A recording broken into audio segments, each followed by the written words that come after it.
അച്ഛൻ ഡോക്ടറോ എഞ്ചിനീയറോ ഒക്കെ ആക്കാൻ പറ്റിയ മോള് തയ്യൽ ക്ലാസ്സിൽ പോയിട്ട് വരുന്നു. പ്ലസ് ടു കഴിഞ്ഞിട്ട് തയ്യൽ ക്ലാസ്സിൽ പോയിട്ട് വരുന്നു. എനിക്ക് അപ്പോഴൊക്കെ ഞാൻ ഡിപ്രഷനാണോ അതിന് എന്ത് പേരാ വിളിക്കേണ്ടതെന്ന് അറിയില്ല. എനിക്ക് ഭയങ്കര സങ്കടമായിരുന്നു.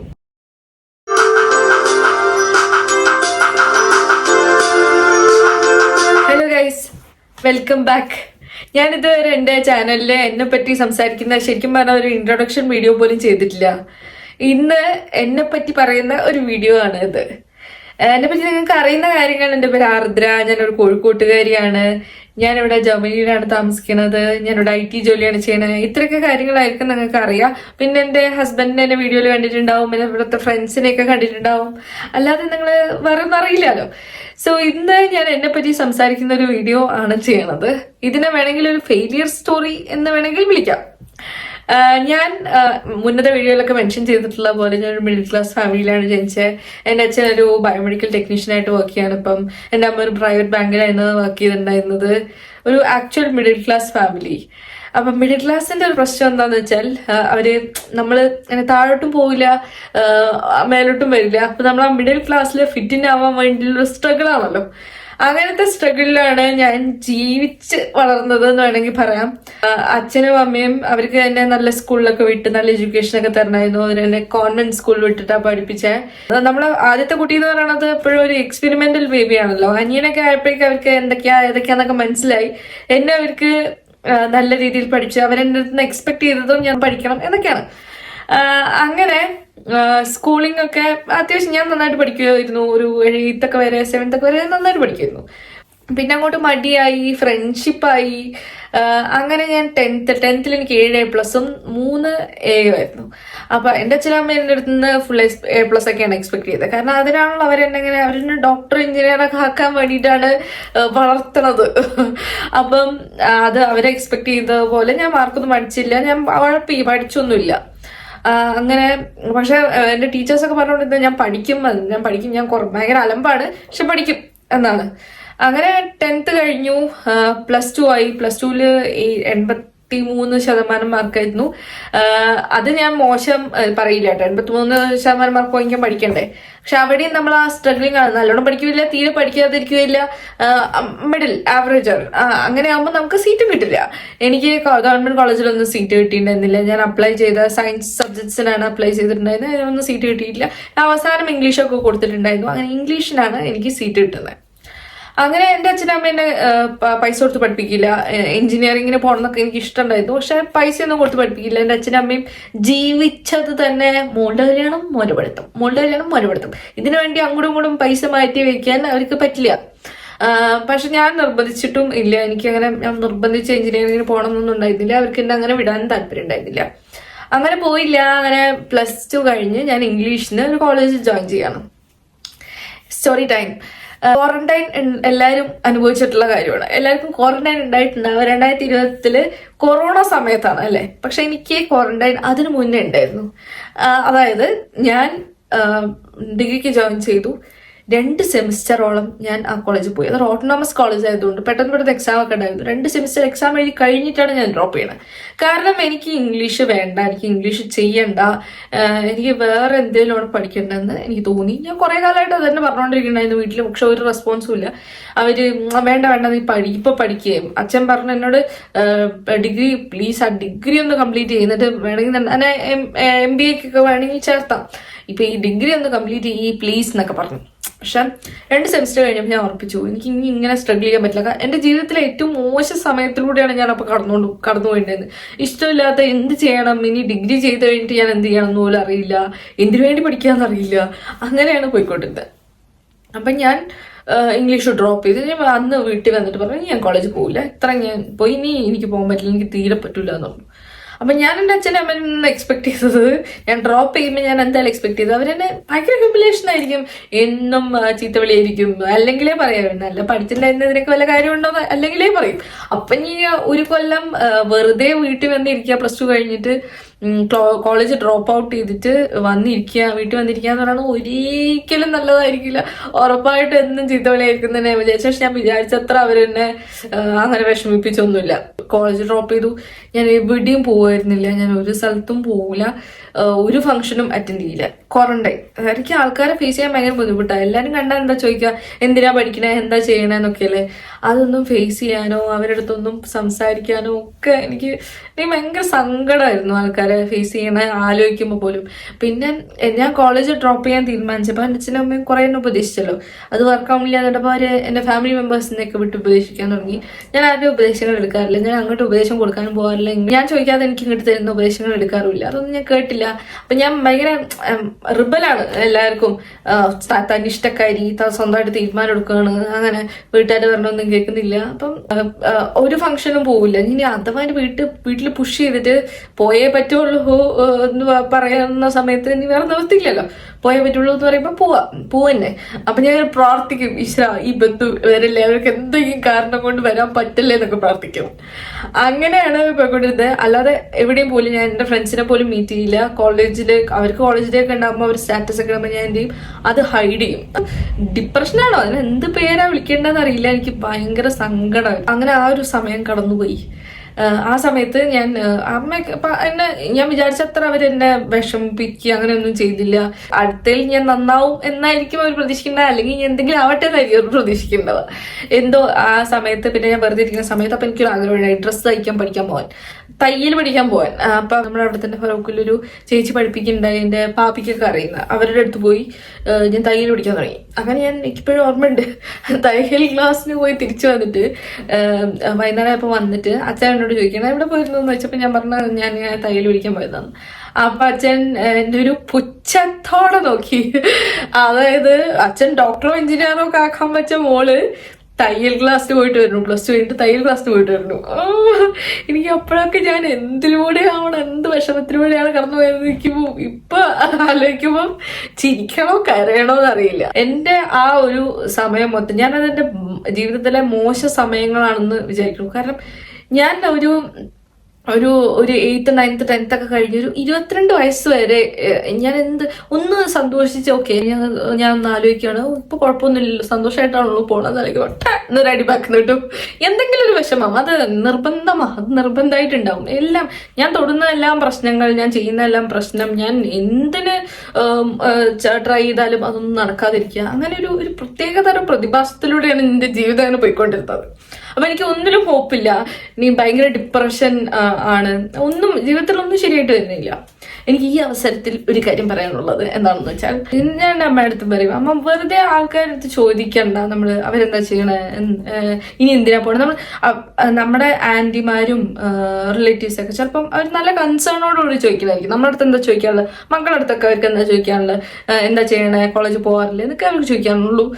കോളേജ് പോകാറില്ലെന്നല്ല, ഇനി എന്താ പ്ലാൻ, അങ്ങനെയൊക്കെ ആയിരിക്കും ചോദിക്കാം. പക്ഷെ വാട്ട് ഇഫ് അവരിപ്പം അവരുടെ ലൈഫിൽ വിചാരിക്കുന്ന പോലെയല്ല അവരുടെ ലൈഫ് പോണേ, പ്രശ്നങ്ങളാണുള്ളത് എങ്കിൽ നമ്മളെ ചോദിക്കുന്ന ചോദ്യം അവർ ഒരു രീതിയിലും ഹെൽപ്പ് ചെയ്യാൻ പോകുന്നില്ല, നമുക്കത് അറിഞ്ഞുകൊണ്ട് പ്രത്യേകിച്ച് ഉപകാരമില്ല.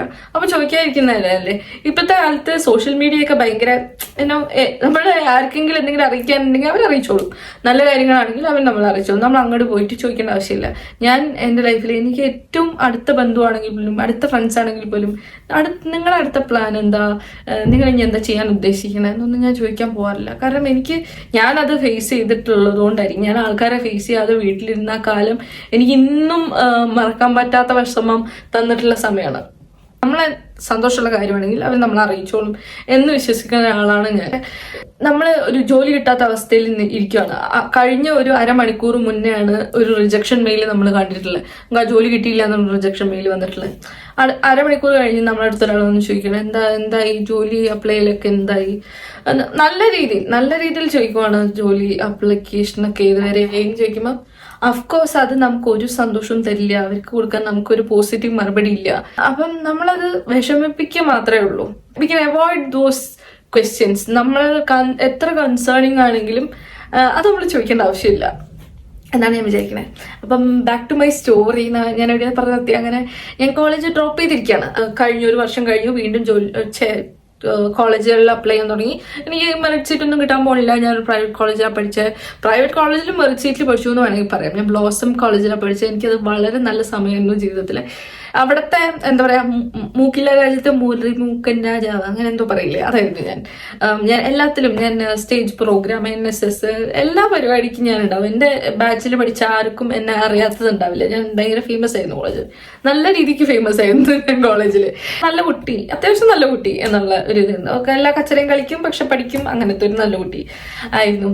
അങ്ങനെ കോളേജിൽ പഠിച്ചുകൊണ്ടിരിക്കുന്ന സമയത്ത് ഒരു സെക്കൻഡ് ഇയർ ഒക്കെ ആയിരുന്നു. ഞാൻ കമ്പ്യൂട്ടർ സയൻസ് ആണ് എടുത്തത്. കമ്പ്യൂട്ടർ സയൻസ് എടുക്കാനുള്ള കാരണം ഞാൻ പ്ലാൻ ചെയ്ത് എടുത്ത സാധനമൊന്നുമല്ല. എനിക്ക് സയൻസ് ബാക്ക്ഗ്രൗണ്ട് ആണ് ഉണ്ടായിരുന്നത്. കെമിസ്ട്രി, ഫിസിക്സ്, ബയോളജി, മാത്സ് ഒന്നും എനിക്ക് അറിയില്ല. അതൊക്കെ പഠിച്ച് ഞാൻ എന്താ കാണിക്കാൻ പോകണമെന്ന് എനിക്കറിയില്ല. ഒക്കെ എനിക്ക് പഠിക്കാത്തൊരു സാധനം കമ്പ്യൂട്ടർ സയൻസ് ആണുള്ളത്. ശരി, കമ്പ്യൂട്ടർ സയൻസിൽ ജോബ് ഓപ്പർച്യൂണിറ്റീസ് ഉണ്ടാവും എന്ന് എനിക്കറിയാം. അപ്പൊ ശരി, എന്നാ അതെടുക്കാം എന്നായിരുന്നു എൻ്റെ പ്ലാൻ.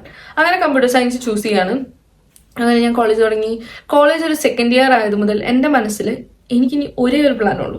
എല്ലാവർക്കും പ്ലാൻ എ, പ്ലാൻ ബി അങ്ങനെയൊക്കെ ഉണ്ടാവില്ല. ഇതല്ലെങ്കിൽ അത് ഉണ്ടല്ലോ. എനിക്ക് അങ്ങനെ ഒരു പ്ലാൻ ബി ഇല്ല. ഓൾറെഡി ഞാൻ ലൈഫിൽ ഒന്നിനും എഫേർട്ട് എടുക്കാതെ ഒരു ഇതും ഇല്ലാതെ നടക്കുന്ന ഒരാളാണ്. ഇനി എൻ്റെ ഒരേ ഒരു ലക്ഷ്യം എന്ന് പറയുന്നത് സെൽഫ് ഇൻഡിപെൻഡന്റ് ആവുക, ഫൈനാൻഷ്യലി ഇൻഡിപെൻഡന്റ് ആവുക, ജോലി വാങ്ങിക്കുക എന്നുള്ളതാണ്. സോ ദാറ്റ് എനിക്ക് ഫ്രീഡം ഉണ്ടാവും എന്നുള്ളൊരു ധാരണയാണ് എനിക്ക്. അപ്പം എനിക്ക് ജോലി വേണം. ജോലിക്ക് ഇനി ഞാൻ ഒരുപാട് തുടർന്ന് ഒരു വർഷം ഞാൻ ഡ്രോപ്പ് ഔട്ട് ചെയ്തു. ഇനി എനിക്ക് തുടർന്ന് കുറേ പഠിക്കാൻ താല്പര്യമില്ല. അപ്പം എൻ്റെ ഇന്റൻഷൻ എന്ന് പറയുന്നത് എനിക്ക് ക്യാമ്പസ് പ്ലേസ്ഡ് ആവണം. അതായത് നമുക്ക് കമ്പ്യൂട്ടർ സയൻസ് ഗ്രാജുവേറ്റ്സിന് അറിയാം, നമുക്ക് campus placements, off campus placements ഒക്കെ ഉണ്ടാവും. വിപ്രോ, TCS, ഇൻഫോസിസ്, കോഗ്നിസന്റ് ഇവരെല്ലാവരും ക്യാമ്പസ് ഓഫ് ക്യാമ്പസ് പ്ലേസ്മെന്റ്സ് ഒക്കെ നടത്തും.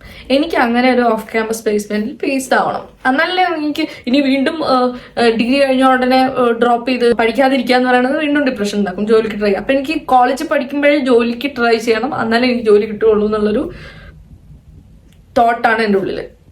അപ്പൊ ഞാൻ അതിന് വേണ്ടി ട്രൈ ചെയ്തുകൊണ്ടിരുന്നു. എനിക്ക് കോളേജിൽ ക്യാമ്പസിൽ ത്രൂ ഒക്കെ ട്രൈ ചെയ്യുന്നുണ്ടായിരുന്നു. അല്ലാതെ ഓഫ് ക്യാമ്പസ് പ്ലേസ്മെന്റ് നമുക്ക് ഓൺലൈൻ തന്നെ നോക്കിയാൽ മനസ്സിലാവും എങ്ങനെയാ ജോലി കിട്ടിയെന്നുള്ള കമന്റ്സ് ഒക്കെ ഞാൻ മുന്നത്തെ വീഡിയോയിലൊക്കെ കണ്ടിട്ടുണ്ട്. ഓഫ് ക്യാമ്പസ് പ്ലേസ്മെന്റ് നമ്മൾ ചുമ്മാ ഗൂഗിളിൽ അടിച്ചു നോക്കിയാൽ മനസ്സിലാവും ഏതൊക്കെ കമ്പനീസ് ആണ് നമുക്ക് ഓഫ് ക്യാമ്പസ് പ്ലേസ്മെന്റ് വിളിക്കണമെന്ന്. ഡിഗ്രി സെക്കൻഡ് ഇയർ ആകുമ്പോൾ ഞാൻ ആദ്യമായിട്ട് എൻ്റെ ഓഫ് ക്യാമ്പസ് പ്ലേസ്മെന്റ് ആദ്യത്തെ അറ്റൻഡ് ചെയ്തു. ആദ്യത്തെ ആപ്റ്റിറ്റ്യൂഡ് ടെസ്റ്റ് ആയിരുന്നു, TCS ആയിരുന്നു. TCSൽ ടെസ്റ്റ് അറ്റൻഡ് ചെയ്യാൻ ഞാൻ കോയമ്പത്തൂരാണ് പോകേണ്ടത്. കോയമ്പത്തൂർ വെച്ചിട്ടാണ് ടെസ്റ്റ് ഉള്ളത്.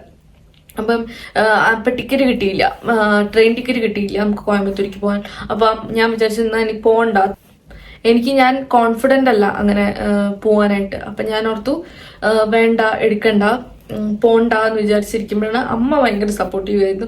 അമ്മ പറഞ്ഞു എന്തായാലും അപ്ലൈ ചെയ്തതല്ലേ, എന്തായാലും അറ്റൻഡ് ചെയ്യണം എന്ന് പറഞ്ഞിട്ട് അമ്മ എൻ്റെ കൂടെ വന്ന് ഭയങ്കര റഷിലൊക്കെയാണ് നിന്നിട്ടൊക്കെയാണ് കോയമ്പത്തൂർ വരെ പോയത്. അപ്പം ഞാൻ ആ എക്സാം അറ്റൻഡ് ചെയ്ത ഉടനെ എനിക്ക് ഉറപ്പായിരുന്നു അതെനിക്ക് കിട്ടാനേ പോകുന്നില്ല. അത്രയും ടഫായിരുന്നു. അതിന് മാത്രം പിള്ളേരും ആ എക്സാം അറ്റൻഡ് ചെയ്യാനുണ്ടായിരുന്നു. ആദ്യത്തെ എക്സാം അത് അറ്റൻഡ് ചെയ്തു, അത് കിട്ടിയില്ല. പിന്നെ ഞാൻ നമ്പർ ഓഫ് എക്സാമുകൾ അറ്റൻഡ് ചെയ്തിട്ടുണ്ട്. ഒരുപാട് ഡിഗ്രി സെക്കൻഡ് ഇയർ ആകുമ്പോൾ തന്നെ ഒരുപാട് റിജക്ഷൻസ് കിട്ടിയോണ്ടേയിരുന്നു. പക്ഷെ എനിക്ക് ഒരേ ഒരു ഇന്റൻഷനേ ഉള്ളൂ, ഞാൻ ഒരേ ഒരു കാര്യത്തിൽ ലൈഫിൽ ഞാൻ എഫേർട്ട് ഇട്ടിട്ടുള്ളൂ. അത് ഓഫ് ക്യാമ്പസ് പ്ലേസ്മെന്റ് കിട്ടാനും ആപ്റ്റിറ്റ്യൂഡ് ടെസ്റ്റ് ക്ലിയർ ചെയ്യാനും വേണ്ടിയിട്ടാണ്. ഒരുപാട് അറ്റൻഡ് ചെയ്ത് അങ്ങനെ ഡിഗ്രി ലാസ്റ്റ് ഇയർ ആയപ്പോഴാണ് കൊറോണ വരുന്നത്. കൊറോണ വന്നപ്പം അടുത്തടി ഇനി ക്യാമ്പസ് പ്ലേസ്മെന്റ് ഒന്നും നടത്തണില്ല. ഓൾറെഡി അപ്ലൈ ചെയ്തു എല്ലാം അവർ ക്യാൻസൽ ചെയ്തു. കാരണം കോവിഡ് ആണ്, എവിടെയും പോകാൻ പറ്റില്ല. അവർ പുതിയ ഫ്രഷേഴ്സിനെ എടുക്കുന്നില്ല. എല്ലാവരും വീട്ടിലിരിക്കുകയാണ്. അതുകൊണ്ട് ഞാൻ വീട്ടിൽ നിന്നു. എൻ്റെ സെക്കൻഡ് ക്വാറന്റൈൻ ആണല്ലോ, ക്വാറന്റൈൻ അത് കുഴപ്പമില്ല, അത് പോയി വെറുതെ ഇരുന്നു. പക്ഷെ എൻ്റെ മനസ്സിൽ മൊത്തം ഇനി ഞാൻ PG ചെയ്യാൻ പോകുന്നില്ല. എനിക്ക് ക്യാമ്പസ് പ്ലേസ്ഡ് ആവണം, ഓഫ് ക്യാമ്പസ് പ്ലേസ്മെന്റ് അറ്റൻഡ് ചെയ്യണം, എക്സാം അറ്റൻഡ് ചെയ്യണം, എക്സാം ക്ലിയർ ചെയ്യണം എന്ന് തന്നെയാണ്. ഇൻഫോസിസിന്റെ ഒരു തവണ വന്നായിരുന്നു, TCSന്റെയും ഒരു തവണ വന്നായിരുന്നു. ഇൻഫോസിസിന്റെ ആപ്റ്റിറ്റ്യൂഡ് ടെസ്റ്റ് ഞാൻ ക്ലിയർ ചെയ്തു. ഫസ്റ്റ് റൗണ്ട് ഇന്റർവ്യൂ ഞാൻ അറ്റൻഡ് ചെയ്തിട്ടുണ്ട്, അതെനിക്ക് കിട്ടിയില്ല. TCSലും ഞാൻ ആപ്റ്റിറ്റ്യൂഡ് ടെസ്റ്റ് ക്ലിയർ ചെയ്തു. ഈ മൊമെന്റിൽ ഞാൻ മനസ്സിലാക്കി ഓൾറെഡി എനിക്ക് ഒരുപാട് ഇന്റർവ്യൂ അറ്റൻഡ് ചെയ്തിട്ടുള്ള എക്സ്പീരിയൻസ് ഉണ്ട്. എനിക്ക് ഈ ഇന്റർവ്യൂ എന്തായാലും കിട്ടും എന്നൊരു പ്രതീക്ഷ ആയിരുന്നു എനിക്ക്. ടെസ്റ്റ് ക്ലിയർ ആയപ്പം ഞാൻ നന്നായിട്ട് പ്രിപ്പയർ ചെയ്തു.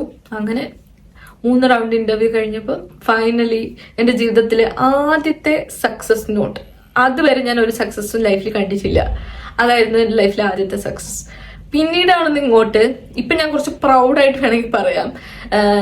ഇന്ന് എൻ്റെ ജോലി പോയാലും എനിക്ക് നാളെ ജോലി കിട്ടും എന്നുള്ള കോൺഫിഡൻസ് എനിക്കുണ്ട്. അത് കഴിഞ്ഞ് TCSൽ കഴിഞ്ഞ് ദുബായിൽ പോയി TCS വർക്ക് ചെയ്തുകൊണ്ടിരുന്ന സമയത്താണ് ദുബായിലൊരു ഇന്റർവ്യൂ ഉണ്ടായിരുന്നത്. എൻ്റെ ഫ്രണ്ട് നാട്ടിൽ വന്നപ്പോൾ അവൾ പറഞ്ഞ അവൾ വർക്ക് ചെയ്യുന്ന കമ്പനിയിലൊരു ഫ്രഷറിനെ നോക്കുന്നുണ്ട്, പക്ഷെ IT എക്സ്പീരിയൻസ് ഉള്ള ആളെ മാത്രമേ അവരെടുക്കുള്ളൂ, നീ ഒന്ന് ട്രൈ ചെയ്ത് നോക്കുന്നു. അങ്ങനെ ഞാൻ ട്രൈ ചെയ്തു, അവര് സെലക്ട് ചെയ്തു, വിസ വന്നു, ദുബായിൽ പോയി. ദുബായിൽ വർക്ക് ചെയ്തുകൊണ്ടിരിക്കുമ്പോൾ തന്നെ ഞാൻ വേറെയും ഇന്റർവ്യൂസിന് ട്രൈ ചെയ്യുന്നുണ്ടായിരുന്നു. അങ്ങനെ അടുത്ത ഇന്റർവ്യൂ കിട്ടി, വേറെ ഒരു കമ്പനിയിൽ ജോയിൻ ചെയ്തു. പിന്നീട് ആണ് ഇങ്ങോട്ട് മൂവ് ചെയ്യണേ. ഇവിടെ വന്നും കുറേ കാലം കുറച്ച് റിജക്ഷൻസ് ഒക്കെ അധികം കിട്ടിയിട്ടുണ്ട്, പക്ഷെ അതൊക്കെ ലാംഗ്വേജിന്റെ ആയിരുന്നു. അങ്ങനെ ആ റിജക്ഷൻസിനൊക്കെ ശേഷം എവിടെയും ജോലി കിട്ടി. ഇവിടെ ഒന്നും എനിക്ക് അങ്ങനെ ഭയങ്കര ഡിപ്രസിങ്ങോ ഞാൻ ട്രൈ ചെയ്തിട്ട് കിട്ടാത്തയോ അങ്ങനെയൊന്നും എനിക്ക് വിഷമങ്ങൾ ഉണ്ടായിട്ടില്ല, ദൈവം സഹായിച്ച്. പക്ഷെ മുന്നേ ഒരു സമയത്ത് മൊത്തം എല്ലാം റിജക്ഷൻസും, ചിലപ്പോൾ എൻ്റെ എല്ലാം കറക്റ്റായിട്ട് വന്നു എന്ന് വിചാരിക്കുന്ന സമയത്ത് എന്തെങ്കിലും, അതൊക്കെ ഞാൻ എൻ്റെ ബാഡ് ടൈം ഓഫ് ലൈഫാണെന്ന് വിചാരിക്കുന്നത്. ചിലപ്പോൾ ദൈവം അത്രയും നമ്മളെ സ്ട്രഗിൾ ചെയ്യിപ്പിക്കണത്, ലൈഫിൽ ഒരുപാട് സ്ട്രഗിൾ ചെയ്ത് ഒന്നും ശരിയാവണില്ല എന്ന് തോന്നുന്ന ആൾക്കാർക്ക് നമ്മളെ കാത്ത് ചിലപ്പോൾ നല്ല സമയം ദൈവം വെച്ചിട്ടുണ്ടാവും അതിന്റെ ബർത്ത് മനസ്സിലാക്കാൻ. അതിൽ കണ്ടന്റ്മെന്റ് ഉണ്ടാവുന്ന ഒരു മനുഷ്യനാവാൻ വേണ്ടി ആയിരിക്കും ചിലപ്പോൾ ദൈവം നമുക്ക് അത്രയും സങ്കടം അന്ന് തന്നിട്ടുണ്ടാവുക എന്ന് ഞാൻ വിചാരിക്കുന്നത്. ഇപ്പോഴും ഞാൻ ആലോചിക്കുമ്പം ഇത് ഭയങ്കര ഒരു എന്താ ചെറിയ കാര്യമായിട്ട് തോന്നാം 10ാം ക്ലാസ്സിലേക്ക് കാര്യം. പക്ഷെ ഞാൻ 9ാം ക്ലാസ്സിൽ പഠിക്കുന്ന സമയത്ത് ഞാൻ ജാസിക്ക് ഉണ്ടായിരുന്നത് എൻ്റെ ഇന്റൻഷൻ ഗ്രേസ് മാർക്ക് തന്നെയാണ്. അങ്ങനെ അന്ന് ജെസ്സി മിസ് ഒരു മീറ്റിംഗ് വിളിച്ചു. പുതിയ പിള്ളേരൊക്കെ 8ലും 7ത്തിലൊക്കെ ജോയിൻ ചെയ്തിട്ടുണ്ട് JRC ഉള്ളവർ. അപ്പോൾ ഇവിടെ ഓൾറെഡി 36 അങ്ങനെ സംതിങ് പിള്ളേരുണ്ട്. അപ്പോൾ അതിൽ ഒരാളെ ഒഴിവാക്കണം. അപ്പോൾ അതിന് മിസ് സെലക്ട് ചെയ്തിടുവേ നമ്മൾ നറുക്കെടുത്തെടുക്കാം, നറുക്കെടുത്തിട്ട് ഒരാളെ പിക്ക് ചെയ്യാം, അയാൾ സ്വമേധയാ മാറിത്തരണം എന്നുള്ളതാണ്. അങ്ങനെ ആ നറുക്കെടുപ്പിൽ കിട്ടിയ പേര് എൻ്റെ ആയിരുന്നു. അന്ന് ഞാൻ എന്തോരം വിഷമിച്ചെന്നറിയോ. അതെനിക്കറിയാം, അത് 100 പിള്ളേരെ ഇട്ട് നറുക്കെടുത്താലും ആ ഒരു പേര് എൻ്റെ തന്നെ ആയിരിക്കും. അത്രയും എനിക്ക് തുടർന്നിടത്തും തൊടാത്തടത്തും ഒക്കെ പ്രശ്നങ്ങളും എല്ലായിടത്തും ഫെയിലിയേഴ്സും.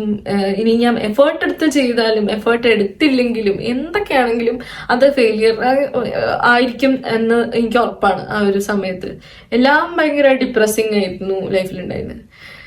മേ ബി 1-2 കമന്റ്സ് ഒക്കെ ഞാൻ എൻ്റെ ഷോർട്സിലൊക്കെ കണ്ടിട്ടുണ്ട്. ഞാൻ ജോലിയുടെ ഒക്കെ വീഡിയോസിലും പലരും കമന്റ് ചെയ്ത് ഞാൻ കണ്ടിട്ടുണ്ട്. ഇവര് ജമൻ അറിയാതെ കിട്ടുന്നൊന്നും പറയുന്നത് നോക്കണ്ട, മേ ബി ഷീസ് ലക്കിയസ്റ്റ്, അതുകൊണ്ടായിരിക്കും എന്നൊക്കെ. പക്ഷെ ലക്ക് എന്നെ വളരെ ഫേവർ ചെയ്തിട്ടുണ്ട് എന്ന് ഞാൻ പറയും, ഉറപ്പായിട്ടുണ്ട് ഫേവർ ചെയ്തിട്ടുണ്ട്. പക്ഷെ you have only seen my success. ഞാൻ കരഞ്ഞിരുന്ന, ഞാൻ വിഷമിച്ച എൻ്റെ ആ സ്റ്റോറി അത് നമ്മൾ ആരും കാണുന്നില്ലല്ലോ. ആരുടെയും സക്സസ് സ്റ്റോറിയിൽ സക്സസ് മാത്രമല്ലേ നമ്മൾ കാണുള്ളൂ. നമ്മളെ വിഷമങ്ങളും പ്രശ്നങ്ങളൊന്നും അതിൽ നമ്മൾ ആരും ഷെയർ ചെയ്യാറില്ല. ഞാൻ ലൈഫിൽ ഭയങ്കര സക്സസ് ആയിട്ടുള്ള ആളാണെന്നൊന്നും അല്ല ഞാൻ പറയണേ. I am still figuring out. നമ്മൾ ആസ് എ കപ്പിൾ, ഞാനും എൻ്റെ ഹസ്ബൻഡാണ് ജീവിക്കണേ, നമ്മൾ we are figuring out things, നമുക്ക് നല്ല ലൈഫ് ഉണ്ടാവാനായിട്ട്. പക്ഷെ ഐ ക്യാൻ സീ എൻ്റെ ഞാൻ ഏറ്റവും കൂടുതൽ ലൈഫിൽ ആഗ്രഹിക്കുന്ന കാര്യങ്ങളൊക്കെ ഇങ്ങനെ ഇത്ര ദൂരത്തിൽ അതുണ്ട് എന്ന് എനിക്ക് പറയാൻ പറ്റും. അത് ഒരിക്കലും നടക്കില്ല, ഭയങ്കര വിദൂരമാണെന്നൊന്നും ഞാൻ പറയില്ല. പിന്നെ എനിക്ക് ഭയങ്കര കണ്ടന്റ്മെന്റ് ഉണ്ട്. ഓക്കെ, ഇത്രയൊക്കെ മതി, ഇനി ഇത്രയൊക്കെ ഞാൻ ആഗ്രഹിച്ചുള്ളൂ. ഞാൻ ആഗ്രഹിച്ചത് കൂടുതൽ ഇപ്പൊ എനിക്ക് ദൈവം തന്നു. അന്ന് ഒരുപാട് വിഷമിപ്പിച്ചെങ്കിൽ കൂടി. സോ എനിക്ക് എന്താ പറയാനുള്ളതെന്ന് വെച്ചാൽ, ലൈഫിൽ മോശം സമയത്തിലൂടെ കടന്നു പോണ ആൾക്കാരുണ്ടെങ്കിൽ അത് നല്ലതിന് വേണ്ടിയിട്ടാന്ന് മാത്രം വിചാരിക്കുക. നല്ല ഇത് ചിലപ്പം നമ്മൾ വിചാരിക്കുന്നതിനേക്കാൾ നല്ലത് ദൈവം കാത്തു വെച്ചിട്ടുണ്ടാവും. തട്ടത്തെ മറയത്തിൽ ഒരു ഡയലോഗ് ഉണ്ട്, പിള്ളേർ തമ്മിൽ സംസാരിക്കുമ്പം പറയുന്ന ഡയലോഗ്. ദൈവം നമ്മൾ ചിലപ്പോൾ പറയുന്ന കാര്യങ്ങൾ നമ്മൾ ആഗ്രഹിച്ച അന്ന് പ്രാർത്ഥിച്ച കാര്യങ്ങൾ ചിലപ്പോൾ നമ്മൾ മറന്നു. പക്ഷെ ദൈവം പലപ്പോഴും അത് മറക്കില്ല. അത് നമ്മൾ ഒരിക്കലും പ്രതീക്ഷിക്കാത്ത സമയത്ത് കൊണ്ടുതരും. അന്ന് നമ്മളെ കൊണ്ട് ഓർമ്മിപ്പിക്കും, ഓക്കെ ഞാൻ പണ്ട് ചെറുപ്പത്തിലൊക്കെ ആഗ്രഹിച്ചിരുന്നല്ലോ ഇത്, പക്ഷെ നടക്കില്ല എന്ന് വിട്ടുപോയ കാര്യങ്ങളാണല്ലോ ഇന്ന് സംഭവിക്കണമെന്ന് തോന്നുന്ന രീതിയിൽ ദൈവം നമ്മളെ സർപ്രൈസ് ചെയ്യും. സോ ഇന്നത്തെ വിഷമം നാളെ അതൊരു സന്തോഷമായിട്ട് വരും എന്നാണ് ഞാൻ വിശ്വസിക്കണേ. അതാണ് എൻ്റെ short story. It's all about me. അത്രേ ഉള്ളൂ ഇന്നത്തെ വീഡിയോ. എല്ലാവർക്കും ഈ വീഡിയോ ഇഷ്ടപ്പെട്ടെന്ന് വിചാരിക്കുന്നു. എനിക്കറിയില്ല ഞാനത് പറയുമോ വേണ്ടതെന്നൊന്നും എനിക്ക് അറിയണ്ടായിരുന്നില്ല. എനിക്ക് ഇങ്ങനെ ഒരു വീഡിയോ ചെയ്യാനെന്ന് തോന്നി ചെയ്തു. ചിലപ്പോൾ ഞാനിത് പോസ്റ്റ് ചെയ്തിട്ട് ഒരു ഓട്ടോ വിടുമായിരിക്കും. കാരണം എനിക്കിത് ഇത് വെരി റെലവെന്റ് ആണോന്നൊന്നും എനിക്കറിയില്ല. But still I wanted to do this, so I did. അത്രേ ഉള്ളൂ ഇന്നത്തെ വീഡിയോ. എല്ലാവർക്കും ഈ വീഡിയോ ഇഷ്ടപ്പെട്ടെന്ന് ഞാൻ വിചാരിക്കുന്നു. Thanks for watching. നിങ്ങൾ എല്ലാവരും കമന്റ്സ് ഒക്കെ എൻ്റെ അടുത്ത് പറയണം. I M so overwhelmed. നിങ്ങൾ പറയുന്ന ഷോർട്സിനും ഒക്കെ ഇടുന്ന കമന്റ്സ് കാണുമ്പോൾ ഞാൻ ഭയങ്കര എനിക്ക് സന്തോഷമുണ്ട്. അതും ഞാൻ എക്സ്പെക്ട് ചെയ്തതിലും കൂടുതലാണ്. അത്രേ ഉള്ളൂ ഇന്നത്തെ വീഡിയോ. ബൈ.